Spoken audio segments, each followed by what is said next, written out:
Donc pour le coup, moi je vais pas forcément vous parler de PHP. Bon, c'est à ce moment-là qu'on me jette des pierres. Je vais plus vous parler des outils qui peuvent nous aider à faire du PHP plus efficacement. Donc rapidement, pour ceux qui ne me connaissent pas, alors déjà je tiens à dire que je ne suis absolument pas solidaire de trucs qui affichés sur la porte. Donc je m'appelle Alexandre Jardin, je travaille en tant que senior backend développeur à Emakina. Donc j'ai principalement fait du Magento ces dernières années et un petit peu de Symfony à l'occasion.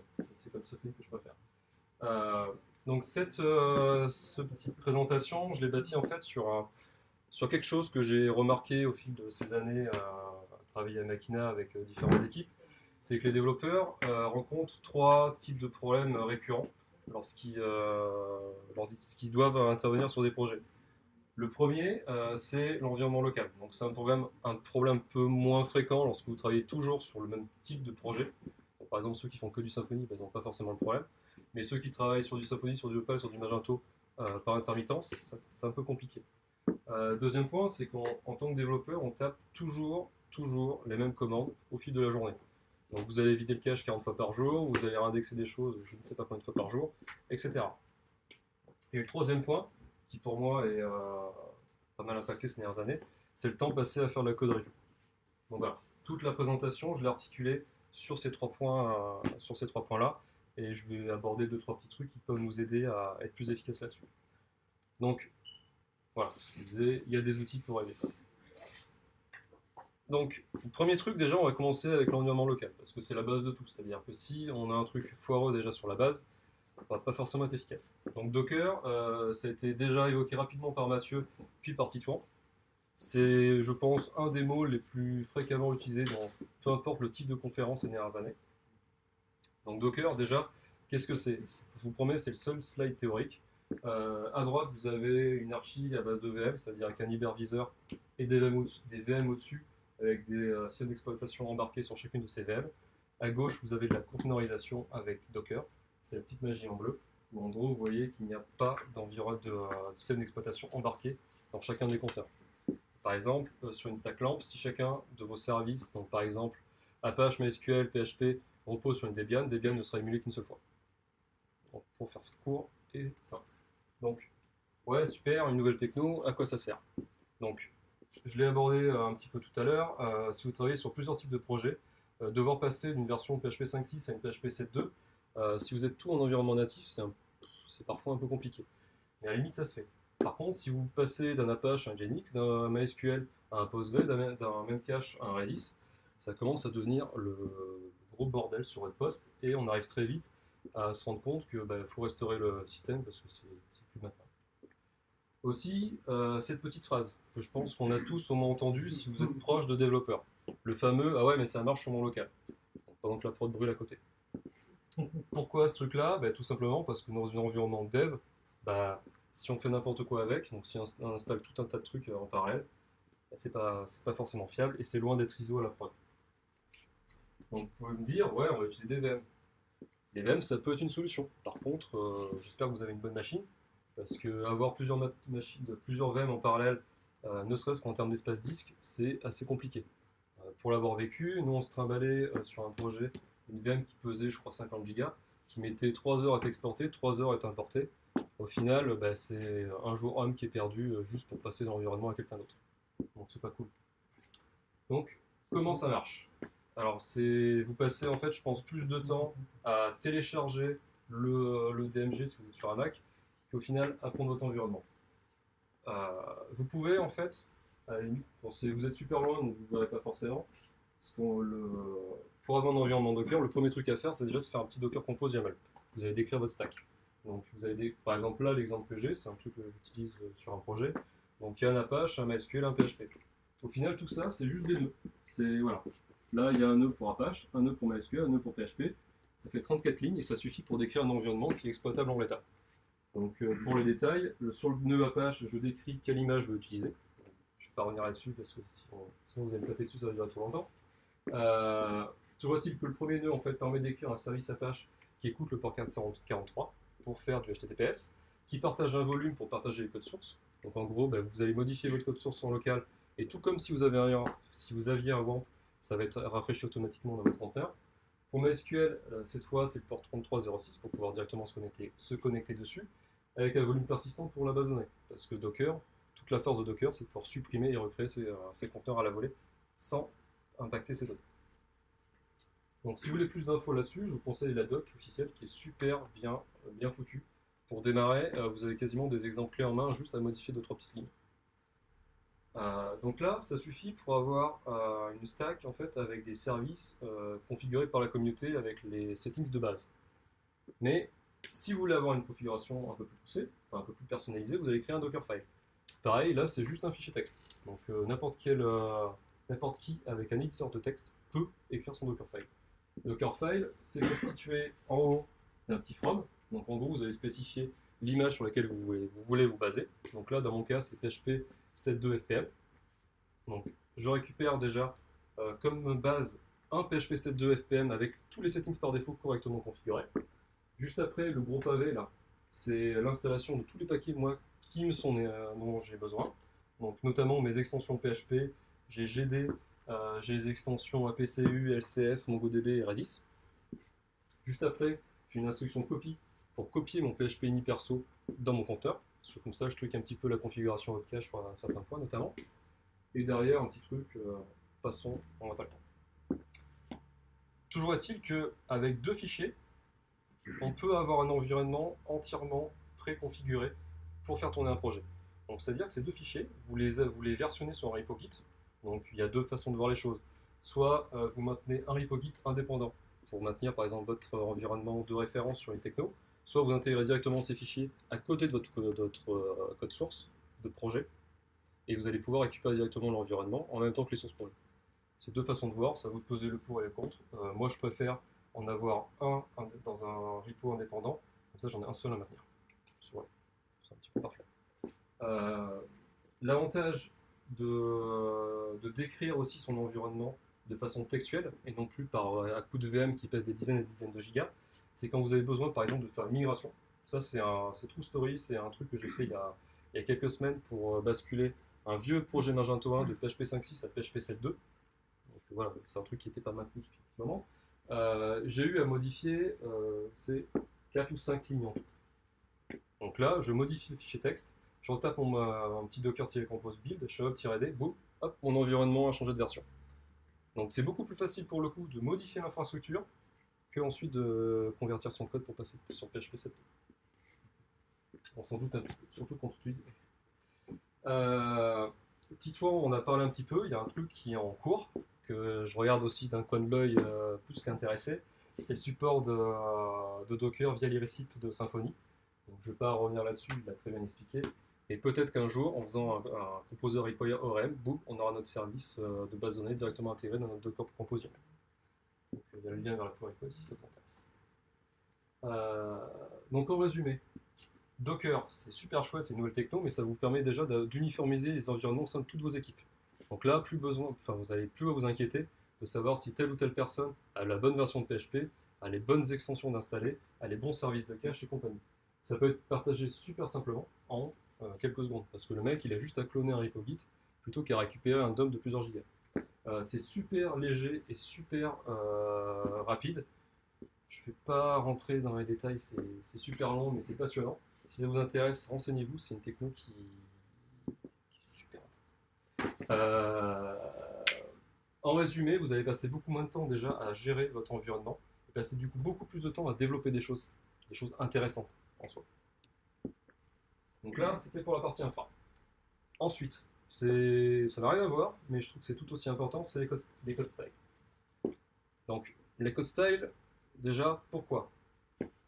Le fameux débat, les espaces contre les tabulations. Voilà, je savais que ça te ferait plaisir.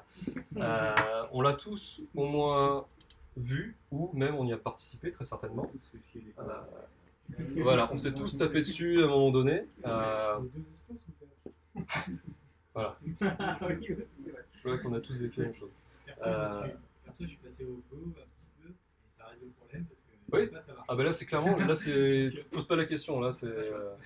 Et je parlerai d'un autre truc juste après qui pose encore moins de questions.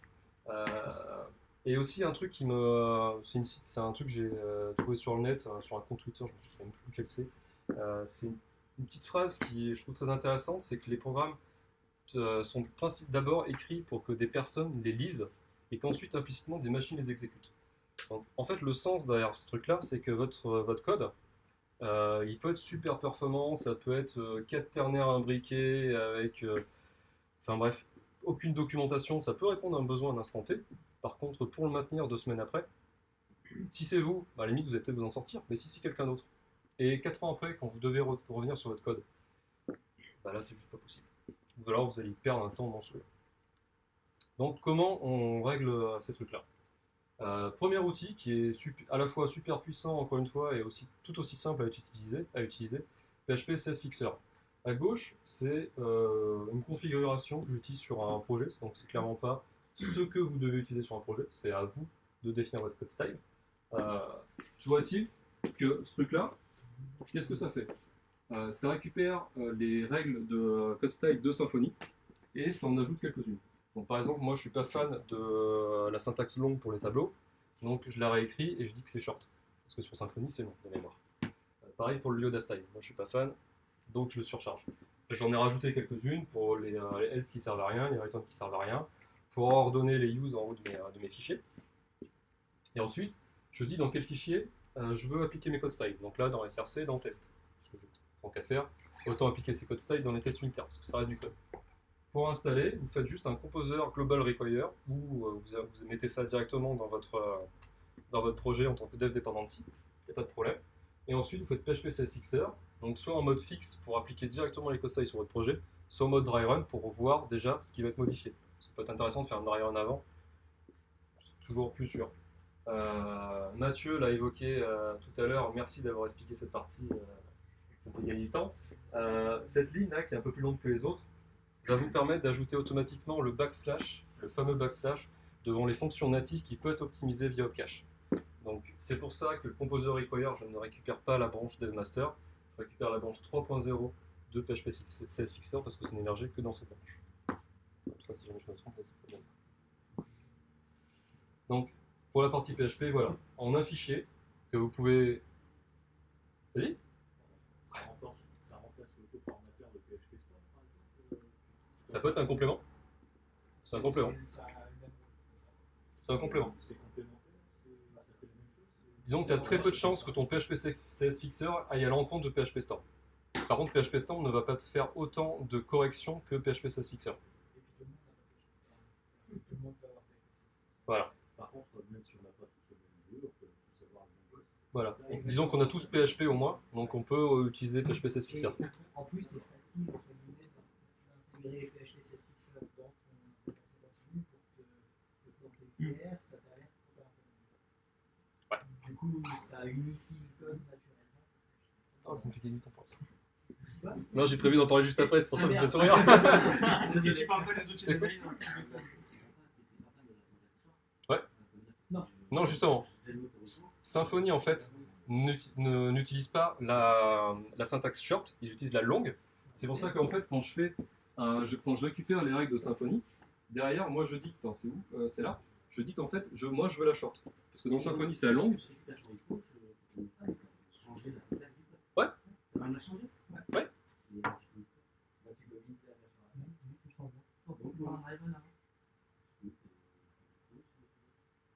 Et si en fait, si tu veux la syntaxe longue, Donc si toi t'as écrit la formation. Non, si t'as écrit la mais tu commits ce que tu veux en fait. Je veux dire ce que ça t'a changé, c'est un commit de plus. Ouais, c'est qu'en fait, voilà, ce que je disais, Symfony utilise la syntaxe longue. Oui. Moi perso, je suis pas fan, donc j'ai écrit short. Mais si j'avais pas mis short, par défaut, ça aurait été long, parce que c'est la règle utilise Symfony. Si tu as mis, si tu as des changements apportés par CSS Fixer, tu peux avoir un commit de plus. Ouais. C'est pour ça qu'en fait, tu as 2 cas de figure. C'est si tu commences un nouveau projet, tes codes style, tu les définis. Oui. Donc là, en fait, ça sera toujours correctement fixé. Si tu ajoutes un fichier PHP CSS Fixer sur un projet déjà existant, bah, ton premier commit, ouais, ça va être une diff monstrueuse pour uniformiser les codes style. Mais normalement, ça n'arrive qu'une fois. Parce qu'après, avant de commit, tu vas l'exécuter. Tu peux même le mettre au commit. Après, c'est pas grave. Ouais, si c'est mais pas au commit. Tu peux aussi avoir des outils après les commits qui vont analyser ton code derrière. Non, c'est pas ça. C'est censé relater les préférences, c'est votre code. Vous avez un coup, Alix. Lui, Non, mais il est j'explique. perso parce qu'il est bien, mais il fait ça. Voilà, c'est ce que je disais en fait tout à l'heure. C'est ce C'est truc-là. un exemple. C'est mes règles à moi. Ouais, c'est un exemple. Rien ne t'empêche en fait de prendre ça comme base et de dégager les trucs que t'aimes pas. Mais Non, c'est pas les règles à toi, c'est les règles qu'on prend du projet. Oui, mais on, C'est on travaille pas sur le même projet. Le résultat, tout ça, c'est pas C'est- le PHP Storm, c'est ça. Dans le PHP Storm, C'est dans le cas où on travaille sur le projet. Oui, non, mais voilà. C'est PHP Storm, on va pas te dégager la syntaxe longue de ton arrêt. Par contre, PHP CSS Fixer le peut. Et c'est à toi de voir. Par contre, c'est l'homogénéité du C'est- repository. C'est Voilà. juste qu'il faut se mettre d'accord sur une syntaxe pour un projet et ensuite Bon. tous les développeurs utilisent. Si vous voulez, je vous passe directement les slides d'après. Ouais. C'est ma conclusion en gros. Ok, bon. Ouais, du Vous coup, avez la même logique, chose quoi. avec le JavaScript, ça s'appelle ESLint, c'est tout pareil. Alors pour le coup, là cette fois, c'est un fichier JSON, mais c'est exactement le même fonctionnement. Donc vous faites des extends de règles qui existent déjà, vous rajoutez les vôtres s'il y a besoin. Donc ce truc-là, c'est juste pour dire les choses que vous utilisez. Par exemple, j'ai jQuery dans mon projet, donc je dis bien que j'utilise jQuery pour pas que le dollar soit remonté comme erreur. Sinon, je vais avoir des $ is not defined et compagnie, c'est pas cool. Je précise que je suis en ES 6 dans mon projet pour adapter l'analyse syntaxique. Et encore une fois, il y a des règles avec lesquelles je ne suis pas d'accord. Donc par exemple, la règle par défaut, si je n'avais pas ajouté rule max len 120, toutes les lignes avec plus de 80 caractères seraient remontées comme erreur. 80, je trouve que c'est un peu violent de remonter des erreurs pour 80 caractères, donc je l'ai passé à 120. Parce que je trouve que 120, effectivement, quand tu le dépasses, c'est pas très lisible ensuite quand tu fais ta code review. Et j'ai mis nos consoles off, pourquoi? Parce que j'ai des consoles.error quelque part dans mon projet. Donc je n'ai pas forcément envie de tout se dégager. Mais encore une fois, c'est très subjectif. C'est un travail de discussion au sein d'une équipe, soit au démarrage du projet, soit au moment où vous voulez intégrer des code styles pour que tout le monde se mette d'accord. Mais c'est collaboratif. Ça ne doit pas être une personne qui impose ses code styles aux autres. Sinon, c'est contre-productif. Ça va plus frustrer les gens qu'autre chose. Alors, le premier s'installe avec Composer, le deuxième avec Yarn ou NPM. Je suis d'accord. C'est pour ça que je mets pas de node NPM et compagnie. Même Symfony, dans la doc, il n'y a pas. C'est via la doc Symfony que j'ai découvert Yarn, pour être honnête. La première, c'est pour l'installer, la deuxième, c'est pour l'exécuter. Ouais, voilà. Je suis désolé, c'est tout petit, mais j'ai plus de place sur les slides. Non mais, de toute façon, c'est ce que je disais, les slides, je vais foutre sur Twitter ensuite. Mais vous avez les instructions, et sinon, vous tapez ESLint, auto-install, et honnêtement, c'est super simple à installer, contrairement à d'autres choses. On verra. Donc, appliquer des code styles, déjà, votre code va être beaucoup plus lisible. Lisible pourquoi? Parce qu'en fait, tout le monde va coder de la même façon. Donc, il n'y aura plus déjà de débat. Les accolades, je les mets à la ligne ou je les mets sur la même ligne? Je mets des espaces ou des tabulations? Tous ces trucs-là. En plus, ESLint, de mémoire, va aussi pouvoir vous remonter si votre JSDoc est incomplète. De même que PHP 6. Non, c'est PHP 5 un petit peu. Donc voilà, les commits aussi seront beaucoup plus cohérents, c'est-à-dire que vous n'allez pas avoir une personne qui remplace tous les espaces par des tabulations une fois sur deux, ou des mecs qui mettent l'accolade à la ligne une fois sur deux. Ça devrait rien. Ah ouais, on a mené une petite guerre à une époque là-dessus, sur un projet en commun. C'est qui a gagné. Je sais plus. Celui qui est resté. C'est qui qui est resté. T'es aujourd'hui, t'es avec les arts, ton ta grande gueule là. Et troisième point, le code peut aussi être plus performant. C'est pour ça que je dis parfois, c'est parce que là, pour le coup, il est plus performant, principalement grâce à une règle, le native function invocation, avec l'ajout du backslash devant les fonctions natives qui peut être optimisé via cache. Mais c'est ce que vous avez commencé à dire par vous-même tout à l'heure. Le plus important, c'est de rester cohérent. C'est-à-dire des code styles, vous définissez une fois et vous les suivez. Le plus important, peu importe ce que vous choisissez comme code style, syntaxe longue ou courte, on s'en fout. Le plus important, c'est d'avoir la même partout, que le code soit vraiment uniforme, qu'on ait l'impression que ce soit la même personne qui ait créé le code de A à Z. Donc ensuite, l'analyse statique. Bon là, il y a des gens qui ont commencé un peu à parler. Pourquoi on en a besoin? Voilà. Je devais mettre un chat dans mes fraises, donc on va choisir. Ça reste encore plus drôle. J'y penserai la prochaine fois. Non, plus sérieusement. La code review, alors ça c'est des chiffres qui sont sortis de Codassi suite à l'analyse de, je crois que c'était un sondage qui a réuni plusieurs dizaines de milliers de développeurs, qui avance comme chiffre 28% de temps passé par jour, ou dans sa globalité, par un développeur dans la code review. Je trouve ça à peu près cohérent parce que moi, à une époque, je passais quasi plus de 50% de mon temps à faire de la code review. Je refuse la proportion de personnes. Voilà, c'était à une époque où on bossait avec des sous-traitants et c'était pas forcément la joie. Indian style, tu veux dire? Voilà. Donc on passe énormément de temps à faire la code review. Code review qui est un exercice nécessaire pour la vie d'un projet, parce que c'est là aussi où vous allez réellement améliorer la qualité de votre projet et faire monter en compétence les personnes qui débarquent sur votre projet. Donc c'est surtout pas la code review qui fait enlever, mais plutôt la code review qu'il faut améliorer, pour la rendre plus efficace. Donc comment? Alors déjà le premier truc c'est utiliser un IDE. Je donne des cours à l'IUT et je vois encore beaucoup trop d'étudiants qui me disent ouais mais un IDE ça sert à rien. Non, ça sert pas à rien. Ça vous apporte pas que de l'autocomplétion. Votre IDE, la plupart du temps, il y a une petite colonne à droite qui vous lève des petits warnings de temps en temps. Bah, c'est cool de les corriger avant de faire une perte. Ça fait gagner du temps à la personne qui vous relie. De dire attention, t'as oublié ce machin-là, je suis sûr que dans ton IDE c'est remonté. D'autant que pour le cas de PHP Storm, il y a des super plugins, le plugin Symfony, le plugin ES Inspection qui vous lève vraiment un audit en temps réel gratuitement. Et c'est juste qu'on leur apprend pas parce que c'est qu'un IDE souvent. Ouais. Je sais. Mon frère sort d'un an de formation accélérée pour être web dev, enfin, et il sait pas, enfin, Je sais, il a ça découvert m'attriste PHP beaucoup, Storm, mais oui. quoi. Et en plus, il faut rappeler, c'est gratuit pour les étudiants. Ouais. Et pour les projets open source, donc par exemple, voilà. Donc tu peux aussi bosser avec Nano, mais c'est pas cool quoi. Mais il est combien? Donc ensuite, si vous voulez aller un petit peu plus loin, je vous conseille un outil que ça faisait des années que j'avais dans ma to-do, peut-être des années, qui s'appelle PHPStan, donc qui est l'acronyme de PHP Static Analysis Tool, qui va vous le faire réaliser une audit sur votre code suivant des niveaux de violation que vous allez configurer. Donc là par exemple, j'ai mis level max, pourquoi? Tout simplement parce que c'est un nouveau projet. Donc bah, forcément, il y a très peu de chances d'avoir des violations.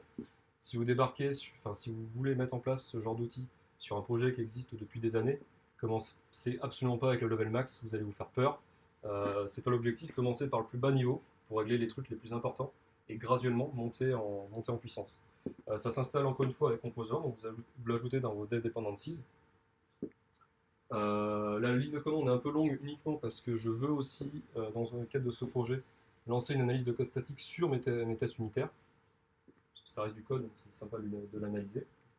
Et dans ce cas-là, il n'y a pas d'erreur, parce que je n'avais pas d'exemple au moment de réaliser les slides. Mais toutes les violations de votre code sont remontées avec le contexte et l'explication dans la ligne de commande. Donc c'est un truc très intéressant à exécuter avant de commit et de faire sa PR. Parce que déjà on a un feedback très rapide. Pour le cas de Symfony, il existe des petites commandes, j'avoue que je ne connaissais pas il n'y a pas très longtemps, qui sont des linters en gros, qui vont vous permettre de vérifier la syntaxe de vos fichiers Twig et YAML. Donc ça mange pas de pain, la plupart du temps votre IDE sera déjà capable de vous dire attention, tu as fait de boulet dans ton fichier. C'est quasiment instantané, ce serait dommage de s'en passer. Et c'est aussi le cas pour les fichiers XIF, pour la traduction, si vous en utilisez. Ouais. Ça t'aide en fait. Oui. C'est dans le développeur. D'accord. C'est un sujet qui m'intéresse beaucoup parce que Insight, le produit sur lequel je travaille, c'est 90% d'analyse statique. Donc si vous voulez en parler de PHP Stan ou machin, je vais dire ça. Justement, j'avais envie de discuter aussi de Insight avec toi. Ah bah, c'est Tu fais des promotions pour Noël? Mais tu vois, regarde, celle juste après. Ah, J'allais rajouter le troisième en fait. Voilà, alors j'en ai testé quelques-uns, c'est clairement pas une liste exhaustive parce que j'ai passé pas mal de temps à tester plein d'outils. Scrutinizer et SonarCube, il y en a un que je l'ai éliminé parce que c'était beaucoup trop cher et l'autre c'était une usine à gaz qui me plaisait pas. En perso, Sensu Labs Insight que j'ai utilisé, et Codassi qu'on a gardé sur un projet interne. Je vais vous montrer rapidement ce qu'on peut faire avec Codassi, mais qu'on peut aussi faire, je pense, avec beaucoup d'autres outils. En général, les outils d'analyse de code statique vont vous permettre d'avoir une sorte de dashboard, donc pour suivre l'évolution de la qualité dans votre projet. Là, c'est le cas de Codassi. Donc, vous voyez qu'il y a une petite courbe là. Hop, hop, là. Ça montre un petit peu la tendance globale en termes de qualité dans le projet. Donc là, on voit on est passé de 20% à 19% dans les 31 derniers jours. C'est bien, mais c'est pas non plus foufou. En dessous, on a une sorte de breakdown avec toutes les catégories d'issues qui ont été remontées. Donc il y a sécurité, potentielle erreur, code style, compatibilité, code utilisé et performance. Donc là, il y en a 11 000, il y en a plus de 11 000. C'est un projet qui a plus de 7 ans d'existence, qui a connu peut-être une quarantaine de développeurs, sans jamais un seul moment d'avoir l'analyse de code statique. Donc voilà à quoi on peut s'attendre sur un vieux projet legacy. Si vous commencez un nouveau projet, il faut target le zéro issue. C'est pas évident. Mais voilà. Et ce qui, moi je trouve super intéressant, mais qui peut être un peu violent sur les PR, c'est l'intégration directement au sein de votre repo. Donc vous allez faire une PR, une analyse de code va être lancée sur votre PR et vous allez recevoir directement les résultats dans votre PR. Donc directement dans votre code, vous allez avoir un petit commentaire s'il y a un truc qui ne va pas. Et attention, son truc ne marche pas, corrige-le, voilà un lien si tu veux plus d'infos. Donc en termes de gain de temps, pour les mecs qui font de la revue de code, c'est juste monstrueux. Parce que personnellement, dans ma liste de PR à regarder, des fois j'en ai une trentaine. Et quand je vois un build fail, ça veut dire que la PR est encore bourrée d'erreurs, ou en moins quelques erreurs. Ça vaut pas forcément le coup de regarder tout de suite. C'est pas prioritaire. Donc déjà, ça fait un premier triage. Ça permet aux personnes qui poussent du code déjà d'avoir un feedback aussitôt pour leur montrer les axes de progression sur leur code et entre guillemets gratuitement. Parce que pour les projets open source, c'est gratuit. Pour les projets privés, c'est payant. Et c'est le cas, c'est le business model de toute façon de ce genre d'outils. Il ne faut pas me contredire là-dessus. C'est clair. Comme ça que Ouais. Donc là, je parle que de Codassi parce que voilà, de toute façon, Insight fera une bien meilleure place que moi là-dessus. Mais il y a un truc qui est différent, je pense, principalement sur Codassi. Je connais pas Codassi précisément. Je pense que Insight, c'est surtout qu'il est spécialisé Symfony. Il y a une grosse partie Symfony qu'il y a pour clairement, c'est les recommandations Symfony qui m'ont poussé à l'utiliser sur un projet perso. Et le truc en bas là pour la petite anecdote, c'est un fichier Magento que j'ai eu à surcharger, donc une classe abstract. Quand on la surcharge dans Magento, il faut copier-coller le fichier dans son arborescence locale pour apporter sa petite modif. Donc c'est dégueulasse, hein. C'est la techno qui veut ça. Et pour l'anecdote, on s'est retrouvé avec une méthode qui fait 450 lignes, qui a une complexité cyclomatique de 87 alors que le seuil c'est 10. Donc déjà c'est costaud. Et la complexité NPass est un chiffre que je ne pourrais pas prononcer tellement il y a d'unités. C'est pas le maximum que tu puisses mettre sur un int 12 là? Il y a des chances. Dépasser un peu là. Je pense que juste le nombre de chiffres qu'il y a dans le truc, ça peut être Ouais, non mais voilà, ce fichier il est juste dégueulasse au possible. C'est une classe abstract qui gère l'intégralité de l'export des produits Magento. Donc il y a je sais pas combien de if imbriqués, il y a je sais pas combien de for each imbriqués. C'est juste horrible. Donc ce fichier je l'ai même supprimé. De toute façon c'est du code mort donc ça sert à rien de patch. Question, tu as des fichiers de conf comme Sensu Insight? Ouais, alors tu aperçois très vaguement une entrée ici qui s'appelle Code Patterns qui va te permettre de régler, d'ajuster toutes les règles d'analyse. Donc par exemple PHP CodeSniper, tu peux le faire en fichier, mais tu peux le faire aussi via interface. Donc c'est mieux de le faire par fichier parce que déjà tu versionnes avec ton code et tu peux le basculer de projet en projet. Et puis tu peux faire une config différente par branche. Aussi. Insight n'avait pas ça au début et je l'ai ajouté parce que c'est super. C'est multilangage aussi. Hein. Ouais, Ah, Codassi pour le coup c'est super parce que ça. Mais SonarCube c'est Java hyper lourd, non? C'est pas ça?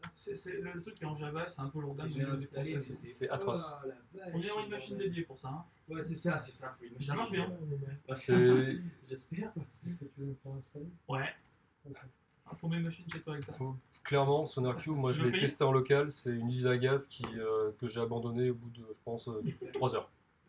Mais j'ai mis Docker. Ouais, avec le conteneur Docker. Ouais. Le Docker, déjà, en lui-même, il est hyper gros. C'est genre 1 giga et demi. Putain. Un Docker, 1 giga et demi.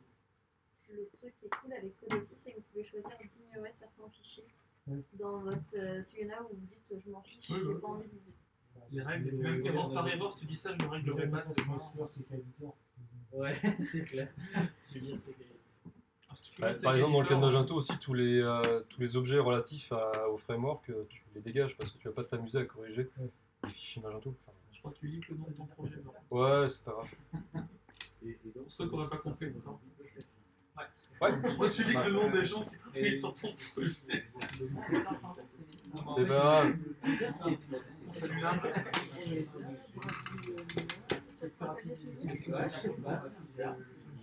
Ayons une pensée pour nos amis indiens. Voilà, c'est ça. Bon, ça galère. Je vous montrerai tout à l'heure les codes patterns parce que là, ça. Ouais. Problème de net. Ah. Après, je me en 3G à la souterraine. Donc là, tu vois, par exemple, tu peux modifier les règles de CSS-lint, de S-lint, de JS-lint, de Jackson-linter, Node Security, PHP Code Sniper, PHP Mess Detector, PMD, PMD Legacy, SQL-lint, C'est pas mal Style-lint, leur business check. model, ils prennent tous les outils open source et ils les mettent payants. Ouais. C'est pas mal, hein. C'est Ouais. trop bien comme ça déjà. Après, c'est gratuit pour l'open source. Bah, on n'a pas fait ça, non, parce qu'il n'y a, pas d'outils open source. Il y a un truc en plus aussi, c'est qu'on fait de l'analyse dynamique dans le site. Bah, la vraie plus-value aussi, c'est les recommandations Symfony. Enfin, Ouais. ça, Mais clairement. justement, pour les recommandations Symfony, c'est pas juste de l'analyse de code, on les exécute aussi. Donc, Non. concrètement, si je veux intégrer Codassi dans une bucket, il va falloir que je déclare mon projet sur mon compte chez Codassi. Non, en fait, je te le montrerai tout à l'heure parce que là, je suis en train un peu de galérer avec ma connexion. Ouais. Mais via ton compte Codassi, tu lui donnes une clé de read-only sur tes repos pour qu'il puisse l'analyser. S'ils sont privés. S'ils sont publics, il n'y a pas de problème. Tu as juste à cliquer sur, tu tapes le nom, tu fais entrer et boum, c'est ajouté à ton compte. Ça, il y aura toujours un problème. De toute façon, si l'outil est externalisé, si tu veux pas l'embêter, c'est pas un truc téléchargeable, il faudrait qu'il accepte ton repository. C'est obligatoire. Choisir. Donc, je leur ai dit meilleure autonomie de l'équipe parce que déjà, ils ont une code review de premier niveau automatique par les outils d'analyse que vous allez mettre en place. En termes d'impact sur la qualité, c'est juste génial. Parce que on a beau passer beaucoup de temps à faire de la code review, on n'est pas infaillible. Il y a peut-être des petites boulettes qui peuvent passer.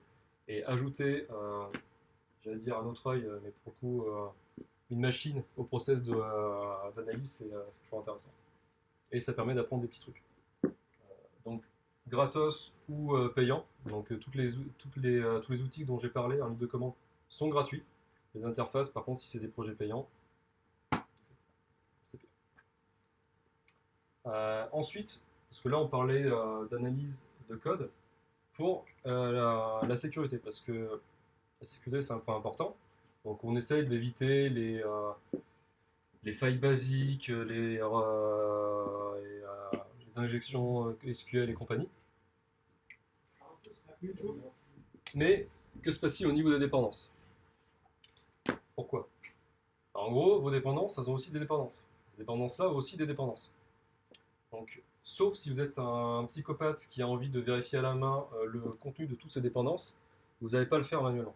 Clairement pas. Ce Composer, c'est lorsque vous installez quelque chose avec Composer, vous n'allez pas forcément le voir naturellement, et ça installe vraiment tout un tas de choses. Il y a une petite commande, vous faites un Composer show avec un tiré-tree, et ça va vous faire un petit arbre avec toutes les dépendances qui sont dans votre projet. Je l'ai fait sur un petit projet Symfony que j'ai commencé, j'en étais déjà à 160. J'ai quasiment rien installé. Donc, de quoi 4. Un website skeleton. Ah ouais. Enfin, j'ai eu un peu la flamme d'installer des trucs un par un. Je suis parti sur le website. Le website Skeleton, c'est l'alternative à Flex. Non. Non. C'est l'équivalent. C'est que ça embarque plus de choses. Non, quand je faisais le Composer Freight Project Symfony Skeleton, ça m'installait uniquement Flex et framework bundle. Le website Skeleton, il m'appelle Free, il m'appelle Free, C'est pas l'équivalent du full bundle. Non. Il y a beaucoup moins de choses quand même. Ouais, c'est un pas très facile à comprendre. Parce que ça fait plus de choses, mais c'est toujours le côté implémentaire. Et puis ce que j'ai pas dit dans Flex aussi, c'est que tu peux supprimer les dépenses. Quand tu supprimes, ça décompose le website.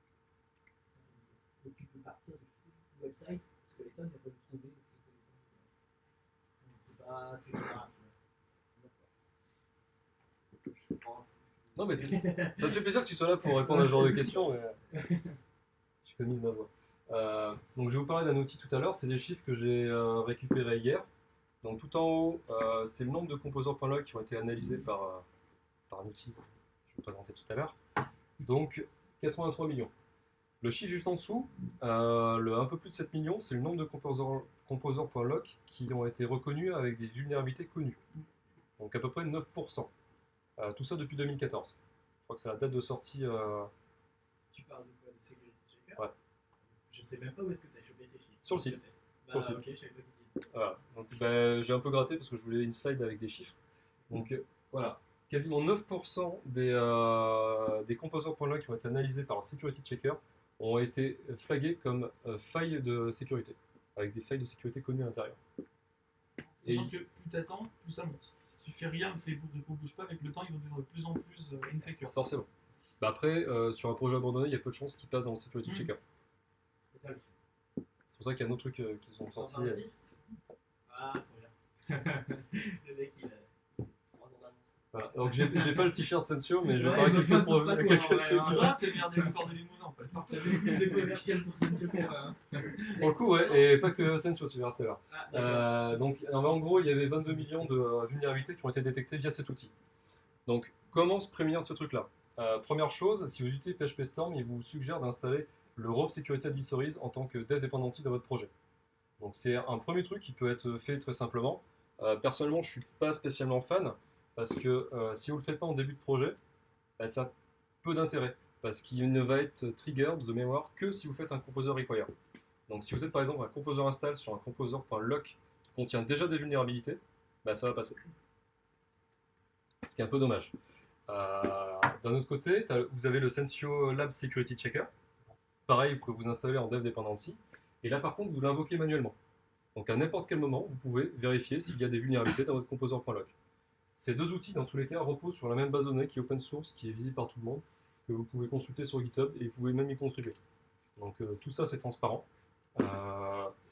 Choisissez lequel vous voulez. Le plus important, c'est au moins de vérifier si vous n'installez pas des choses avec des vulnérabilités.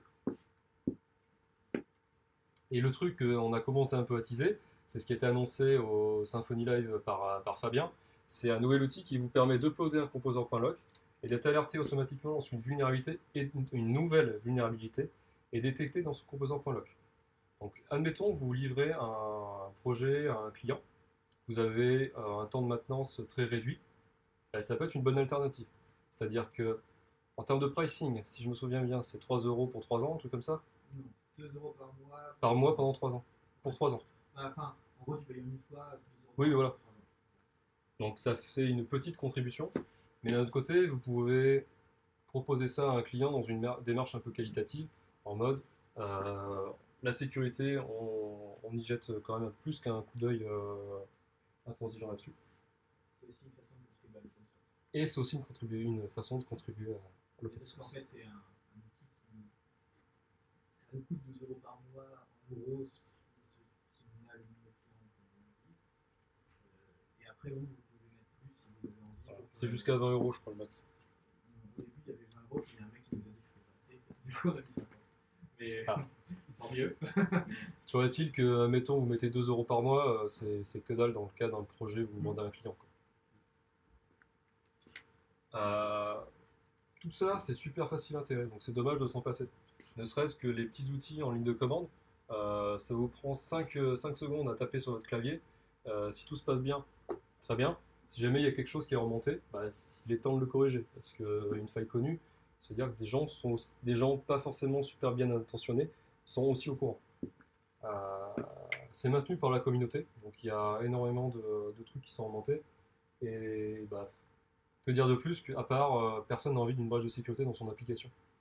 Donc voilà. Ça marche pour tous les projets PHP. Tous ceux qui ont un composant.log. Oui, bien sûr. Mais je veux dire, c'est pas juste Symfony, c'est pas juste Drupal, c'est pas juste. Voilà, Tous les projets Symfony qui utilisent Composer. Encore des personnes qui versionnent le vendeur. Excusez-moi, désolé, mais le dernier point, je ne l'ai pas vraiment utilisé, c'est quoi ce service? Ça va faire Celui-là un truc automatique? Ouais, en fait, tu uploads à un instant T ton composer.log. Et en fait, si une nouvelle vulnérabilité est détectée plus tard, donc au moment où tu l'uploads, il n'y en a peut-être pas forcément, mais peut-être que 6 mois après, ça va être détecté. Là, tu recevras une alerte email pour dire attention, une vulnérabilité est présente dans ton fichier. Voilà. C'est ça. Et ça fait exactement les mêmes checks que le Symfony Security Checker. Voilà. Sensiolab Security Checker. Donc voilà. Donc, le Makefile maintenant. Pourquoi le Makefile? Là, je vous ai présenté plein de nouveaux outils. Donc, au tout début de la page, je disais que déjà, on passait notre temps à taper des commandes toute la journée. Donc là, on va en taper encore plus. C'est un peu contradictoire. Donc déjà qu'on passait notre journée à taper tout un tas de commandes, là, c'est encore pire. Vous allez me dire, ouais, on peut utiliser des bash alias. C'est pas faux. Maintenant, les bash alias, quand vous devez les partager à d'autres personnes, c'est juste insupportable, parce que vous avez soit l'option, vous balancez tout votre fichier à quelqu'un et cette personne fait le tri, soit vous lui envoyez des bouts de snippets par chat à longueur de journée. Quand il y a une personne, ça va, quand il y en a 10, c'est beaucoup plus frustrant. Donc comment on gère ce truc-là? Encore une fois, on crée un fichier Makefile, donc c'est un fichier texte, de la même façon que le Dockerfile, et tout pareil, en fait, vous allez, tout pareil qu'un fichier d'alias bash, vous allez définir des targets. Donc les targets, c'est les trucs en jaune à gauche, et les actions. Donc là, par exemple, mon action qui s'appelle lint, je vais lancer les linters de Symfony, et je vais lancer mon petit ESLint sur mes fichiers JS. Donc là, je tape make lint, et boum, ça me lance tous mes linters. Je fais un make PHP-CS fixer, et ça me tape ma commande à rallonge qu'il y avait tout à l'heure sur un slide. Donc déjà, c'est beaucoup moins verbeux. Pareil pour PHP Stan, on gagne du temps. Et le truc qui est rigolo, c'est que vous pouvez aussi faire une target qui appelle plein d'autres targets. Donc par exemple, moi j'ai un make check qui me lance tous mes linters, qui me lance un PHP-CS fixer sur mon code, qui me lance mes tests unitaires, qui me lance une analyse de code statique et qui me lance les tests de sécurité sur mon projet. Donc make check, c'est quand même beaucoup moins verbeux que tout le truc que vous avez là.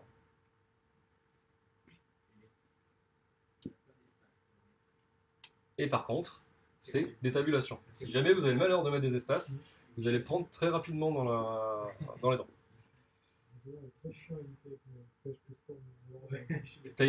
Si tu associes ton fichier en tant que makefile, tu n'as plus le problème. Ouais, et ensuite tu peux faire du reformat, ça te met des tabulations à la place. Je préfère commencer à gérer dans un sublime texte. En fait, soit tu passes par autre chose que PHP Storm, soit tu configures bien PHP Storm. Mais c'est possible.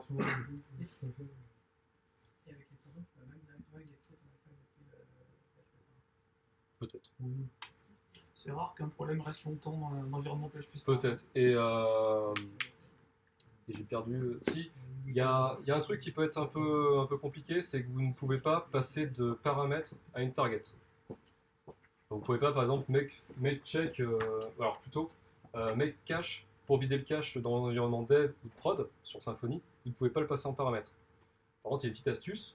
Vous pouvez demander à l'utilisateur de taper une chaîne, donc en mettant une chaîne par défaut. Et en gros, par exemple, il fait make cache, vous le proposez dev en valeur par défaut, il refait entrer, boum, ça vide dev. S'il met prod, pouf, ça vide prod. Ou alors sinon vous faites make cache-dev ou make cache-prod. Voilà, c'est l'astuce que j'ai mis sur un projet. Tu peux associer des Oui, environnements aussi. c'est un exemple. Pour le coup, c'est sur un vieux projet Symfony 2.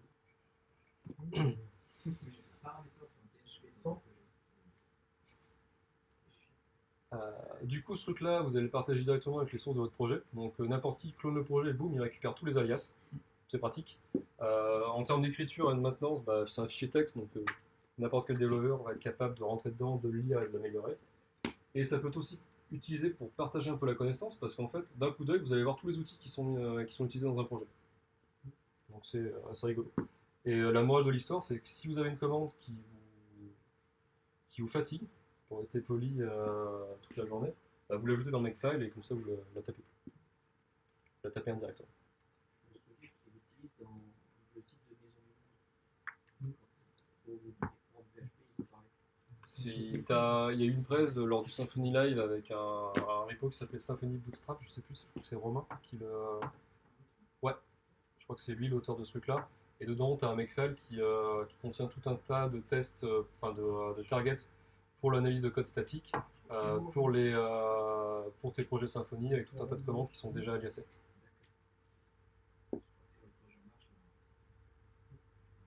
Ça, je peux pas te dire. Si tu peux, ça va. Voilà. Donc, Non. Là, on a vu les makefiles. Les git hook. Alors, les git hook, en fait, déjà, pourquoi on va avoir encore un autre truc Mais en fait, les makefiles, c'est cool, mais vous avez toujours tapé quelques commandes. Il en reste encore. Parce que peut-être que vous n'en tapez pas 10, mais vous en tapez quand même une. Donc, peut-être que vous avez quelqu'un comme ça dans votre équipe qui se dit ouais, une commande, c'est toujours trop. Il y a une solution pour ce genre de personnes. Chez les git hook. Les git hook, si vous faites un git init dans un repo, vous allez avoir un sous-répertoire, qui est donc le .git/hook, avec plein d'exemples à l'intérieur. Donc là, il y en a une petite dizaine. Et ces trucs-là, en fait, vont pouvoir s'intégrer directement à votre workflow Git en local. En local ou même sur le serveur. Le serveur, on ne verra pas maintenant. Donc par exemple, là, il y a du pré-commit, il y a du pré-rebase, il y a du pré-push, il y a du commit message. Et en fait, tous ces trucs-là vont vous permettre d'ajouter des vérifications ou des traitements supplémentaires dans vos commandes Git habituelles. Donc là, par exemple, c'est un cas réel. Pour le coup, je l'ai anonymisé celui-là. Sur un projet où en gros on a décidé que les messages de commit suivaient un format particulier pour en gros lier notre bucket plus facilement à notre Jira. On s'est dit qu'au départ c'est numéro de ticket, 2 points, ensuite le module et ensuite un petit blabla. Donc là j'ai créé un fichier qui s'appelle commit message qui en fait récupère le message de commit qui est donné par l'utilisateur. Ensuite derrière je récupère de façon dynamique la liste des modules qui existent déjà. Parce qu'en fait, on fait numéro du ticket, 2 points entre crochets, le module qui est impacté et un petit message. Donc pour que ce soit dynamique et qu'on ne se retrouve pas avec une regex hardcodée un peu crado dans le script, c'est récupéré dynamiquement. La regex, elle est construite ici. Ensuite, je vérifie que le message de commit matche bien avec la regex. C'est le cas, il y a un petit message, ouais c'est cool, ton message passe, code de réponse 0. Le cas échéant, ton message n'est pas bon. Voilà les regex pour valider ton commit et commit refusé. Ça évite de passer un temps monstrueux dans Bitbucket à dire ton commit, ton message de commit il est pas bon, merci dessus cette reject, blablabla. Là déjà le mec il est bloqué en local, il peut même pas pousser sur le repo s'il n'a pas fait un message de commit correct. Donc c'est un exemple parmi tant d'autres. Vous pouvez très bien lancer des tests d'analyse de code avant de commit. Donc par exemple, admettons, vous lancez les tests unitaires sur le commit, c'est-à-dire que le mec, si les tests unitaires ne passent pas, il ne peut pas commit. Donc c'est un peu violent quand même comme façon de faire. Mais c'est possible. C'est violent. C'est la commande de code Pharmazie, par exemple. Ouais, clairement. Ouais, parce que les tests unitaires, c'est peut-être un peu. Il y a le Gram PHP qui est un truc. J'ai jamais réussi à l'utiliser comme PHP. Ouais. Ouais.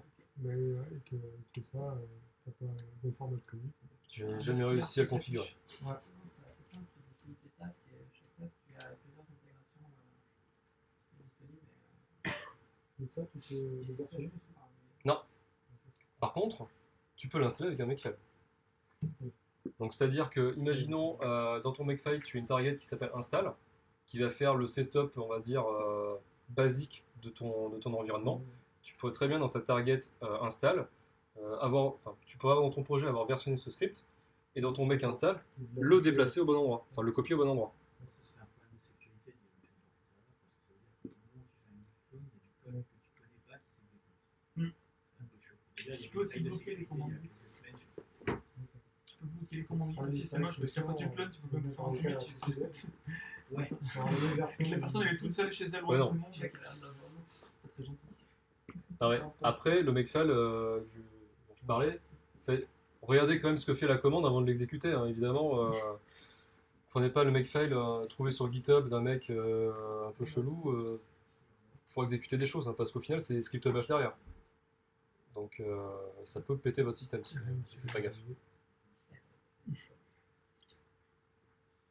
Donc voilà, ça peut faire des tests additionnels, ça peut trigger des process en plus. Par exemple, admettons, vous poussez une nouvelle branche, boum, ça va lancer un déploiement sur votre infrastructure code quelque part. Pareil, c'est un peu bourrin, mais c'est possible. Et le truc qui est super intéressant, c'est que ça marche avec n'importe quel langage de programmation interprétable par le système.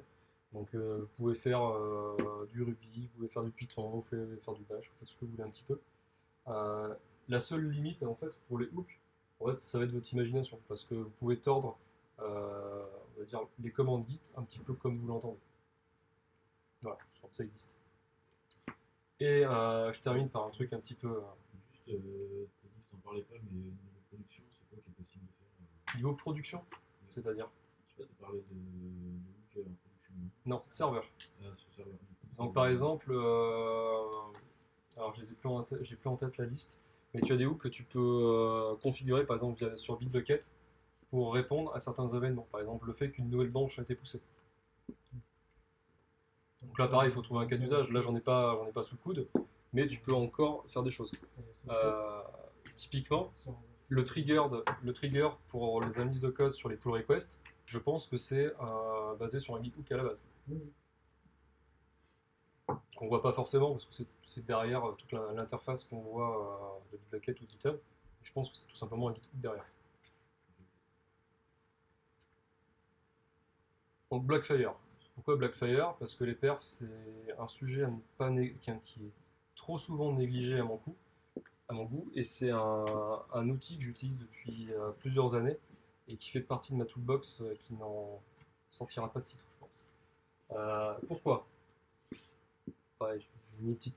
Mathieu m'a dit qu'il avait mis des gifs partout, donc moi j'ai mis des images aussi de temps en temps. Mais je pense que cette phrase est beaucoup plus parlante. Donc ça vient des stats de Google, et c'est un truc qui a été tellement rabâché que je pense que tout le monde l'a entendu au moins une fois, qui est que plus de la moitié des utilisateurs se barrent ou quittent votre site au bout de 3 secondes s'il n'est pas chargé. Donc si votre petit site perso, c'est pas forcément méchant, sur une boutique e-commerce, c'est catastrophique. Ça peut couler un business, ce genre de problème. Et aussi, même si votre code passe tous les tests d'analyse de code statique, ça ne veut pas forcément dire que c'est plus rapide. Donc, écrire du code propre, c'est bien, mais c'est pas non plus une fin en soi. Il faut aussi l'éprouver face à des tests de performance. Donc, comment on fait? Alors, installer Blackfire, la seule difficulté que j'ai eue avec Blackfire à l'époque, c'est quand on travaillait avec ZenServer, qu'on avait des extensions un peu bizarres configurées par l'hébergeur, donc c'était chaotique. Si vous avez une stack classique, c'est super simple. Vous installez l'extension PHP, vous installez l'agent, et vous installez l'extension, soit Chrome, soit Firefox. C'est tout ce qu'il faut. Après, vous configurez 2-3 petits trucs dans votre PHP-ini, mais c'est tout ce qu'il faut. Si vous, en plus, vous passez par le conteneur Docker pour gérer votre agent Blackfire en local, c'est encore plus simple. Moi, il fait partie de tous mes environnements avec Docker Compose. Une fois que c'est installé, vous avez une petite icône qui apparaît à côté de la barre d'adresse. Vous cliquez dessus. Je crois qu'elle n'est pas tout à fait à jour. Bref. Vous cliquez sur Profile, vous allez avoir une petite barre de progression qui va arriver. Une fois que c'est terminé, vous avez des stats qui apparaissent. Donc là, on a le web time, on a le temps passé dans le file system, le temps CPU, la RAM qui est utilisée et le nombre de requêtes SQL. Et si vous cliquez sur View Profile, vous avez ce graphe-là. Donc le graphe, vous pouvez faire du sort sur les commandes, vous pouvez faire rechercher, vous pouvez cliquer sur chacune des entrées pour voir ce qu'il appelle, ce que ça appelle. Bref, ce truc-là, c'est vraiment super puissant. Ça peut être un petit peu perturbant quand vous tombez sur une page avec autant de flèches un peu partout et des cases partout, parce qu'il faut s'y retrouver forcément. Au départ, c'est un peu compliqué, mais on s'y fait très rapidement. Par défaut, alors je ne sais pas si ça fait partie de l'édition gratuite, les recommandations. Je crois que les recommandations et les assertions, c'est pas la version gratuite. Ah non, c'est 30 jours. Je crois que les recommandations, je crois pas. Voilà. Ça, alors, faudra vérifier. Je vais parler de plusieurs features de Blackfire, mais je ne sais plus lesquelles sont gratuites et lesquelles sont payantes. Il faut juste regarder la brochure. Toujours est-il que vous avez des trucs qui sont super intéressants, c'est les recommandations, parce que ça va vous faire des recommandations à la fois sur les performances, mais aussi sur l'aspect sécurité des fois de votre application. Vous allez avoir des conseils pour optimiser votre configuration, notamment au niveau d'Opcache, du garbage collector qu'il faut par exemple désactiver pour éviter les petits aléas de performance dans votre exécution. Et j'en passe. Le truc, moi, que j'ai aussi beaucoup apprécié, c'est le fait de pouvoir définir des métriques perso et des tests personnalisés. Donc, Blackfire, il y a quelques années, m'a permis de voir, parce qu'on avait un vrai problème de perf sur un site, a permis de détecter qu'on avait plus de 700 requêtes SQL qui étaient exécutées sur chacune des pages, uniquement pour construire le menu principal. Donc en fait, on avait une requête SQL qui était exécutée par entrée dans le menu. Donc si on a 10 entrées dans le menu, c'est chouette, ça va, ça passe. Quand on a 700 catégories dans le menu, ça commence un peu à piquer. Donc via le Blackfire et l'interface ce truc-là, on est très vite tombé sur la source du problème. C'était très rapide à corriger, c'était l'histoire de quelques caractères. Toujours est-il que pour s'assurer que ce problème ne revienne pas, parce qu'en fait on ne pouvait pas supprimer le code qui était appelé, puisque c'était un cas légitime. C'est juste qu'il fallait l'optimiser et pas forcément l'appeler tout le temps. Donc pour s'assurer que ça ne revienne jamais, j'ai créé une métrique donc là qui s'appelle catalogue getCategory URL. Donc je lui donne comme label getCategory URL calls, qui correspond en fait à l'appel d'une méthode, donc myMagento, voilà, la méthode getCategory de cette classe. Et ensuite mon test dit que cette métrique ne doit pas avoir une valeur une valeur inférieure à 10 pour que le test passe. Donc ce petit test-là, en fait, ces 12 lignes permettent de s'assurer que le problème qui a été corrigé à un instant T ne revienne pas dans une version postérieure. En 12 lignes. C'est relativement honnête. Autre chose qui est relativement intéressant, si vous utilisez des pipelines d'intégration continue, c'est jouer avec des scénarios. C'est-à-dire qu'après chaque déploiement, vous lancez une batterie de tests. Donc là, par exemple, dans le cas d'un projet e-commerce, vous lancez un test sur la home, vous lancez un test sur les différents types de catégories, sur les différents types de produits. Et suivant vos assertions et suivant vos tests, vous allez avoir un petit débrief par email. Si tout est ouvert, pas de problème. Ça va juste vous dire que c'est OK. Et si c'est toujours OK, au bout d'un moment, ça ne vous dit plus. Je crois que c'est ça le comportement par défaut. Et s'il y a une erreur, par contre, vous êtes alerté immédiatement. Et chose qui est aussi assez puissante et que je pense que c'est quasiment là-dessus qu'il faut le plus aller, c'est que vous pouvez vérifier par exemple qu'une page ne prenne pas plus de 10% de dégradation de performance entre deux déploiements, entre deux profils.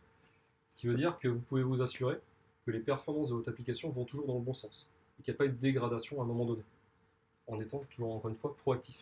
On ne va pas attendre que le client nous dise hey, mon site il met 10 secondes à charger, ou hey, j'ai plus que 2 commandes par jour alors que j'étais à 100 avant. Je sais pas pourquoi, mais ça me semble plus local. Voilà, cette fameuse phrase. Pourquoi il faut rejeter les serveurs frontaux? Ah putain, il me spoil. Ça, c'est des exemples pour dire que c'est pas que de la bullshit marketeuse, parce que j'ai pas d'action chez eux, hein, je précise. Le premier, c'est le fameux profile qui m'a permis d'enlever 713 requêtes SQL de toutes les pages du site en front. Donc ça fait plaisir hein, de passer juste une demi-journée et de gagner 30% de wall time sur toutes les pages de son site en front. Voilà. C'est sympa. Ceux d'après, j'ai honte, mais je me souviens plus à quoi ça correspond. Je le scanne un peu rapidement. Par contre, ces 3 profiles, c'est sur le même projet. Donc à quelques mois d'intervalle, il faut se dire qu'on a fait moins 29%, moins 28% et moins 9% en l'espace d'un an, en temps de chargement sur la home. À tel point que sur notre ancienne infra, on était obligé d'utiliser Varnish. Donc on a migré, on a changé d'infra, on a juste supprimé Varnish, parce qu'il n'y a plus besoin. Donc certes, pour le coup, c'est un peu la conclusion en avance. Ouais, la version payante a peut-être un coût. Par contre, ça nous a permis d'éviter de saler la facture du client en ajoutant, je ne sais pas, 10 fronts pour tenir la charge. Là, on a juste optimisé l'application et ça tourne. C'est écologique. Voilà, pensez à l'écologie. Donc la presse de Mars. c'est très C'est bien simple. comme slogan. C'est censé la planète acheter de l'actualité. Tu t'en parleras, Nicolas? Ouais, ça va. Donc c'est vraiment très simple à installer. Vraiment, si vous n'utilisez pas des extensions, enfin, je crois que c'est toujours incompatible avec Xdebug, donc faut pas avoir les deux actifs en même temps. Personne n'utilise des bugs maintenant. Moi, je l'utilise plus depuis des années. Les gens sont tous sous Blackfire. Non, en vrai, il y a des bugs, c'est utile. Enfin, des bugs de temps en temps, certains trucs, mais je pense que dans Symfony, il y a de moins en moins d'utilité. Même sans parler de Symfony, personnellement, je n'utilise plus Xdebug depuis des années. Ouais, je pense que perso, j'utilise plus. Après, je déconne. Bon, ça va, j'ai jamais utilisé. Pour checker les données des variables à l'instant. Tu fais quoi? Tu fais Verdun? Ouais, il utilise Xdebug. Ah oui, mais moi je fais pas de mal. Je fais un DD. Ouais. Je suis un Le barbare. fameux DD. Donc voilà, la conclusion, je l'ai un petit peu déjà spoil, mais c'est super simple à installer. Vous pouvez tester les performances, vous pouvez avoir des recommandations directement dans l'outil. Vous pouvez ajouter des tests pour s'assurer qu'il n'y a pas de régression dans votre application. Et vous pouvez économiser énormément sur votre infra juste en... Pour le coup, la version gratuite de Blackfire déjà peut vous remonter les plus gros problèmes de performance dans votre application. Vous n'avez pas forcément besoin de souscrire à l'offre Enterprise Direct. Testez la version gratuite. C'est gratuit, ça n'engage à rien. Et ça peut faire énormément de bien. Et ça, c'est une phrase qu'il y avait dans un des slides de Nicolas Symfony Live qui me tient un peu à cœur, c'est que tout ce que je vous ai montré en fait avant, au final, si vous le faites qu'une seule fois, ça ne sert pas à grand chose. L'effort, si la qualité de votre projet, si les performances de votre projet vous intéressent, c'est quelque chose qu'il faut suivre du début à la fin. Il ne faut pas se reposer sur ce laurier si ça va bien, parce qu'au final, 2 semaines après, ça se trouve, ça va repartir en fumée. Donc ça, c'est un peu tous les sujets que j'ai abordés, très rapidement, enfin j'espère. Non, pas du tout. Je suis désolé, là-bas c'était normalement plus court.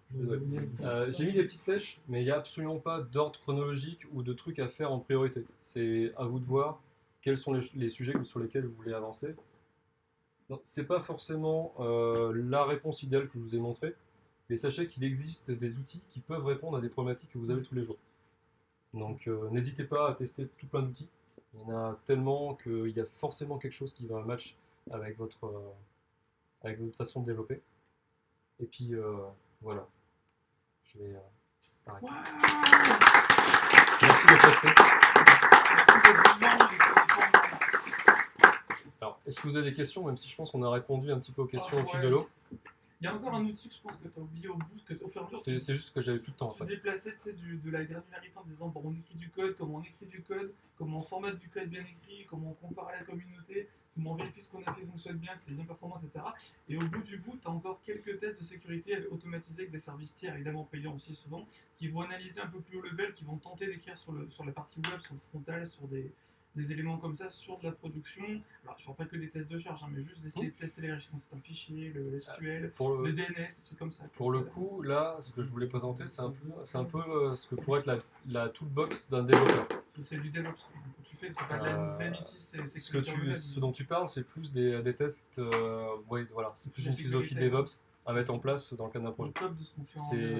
Ça va plus loin, quoi.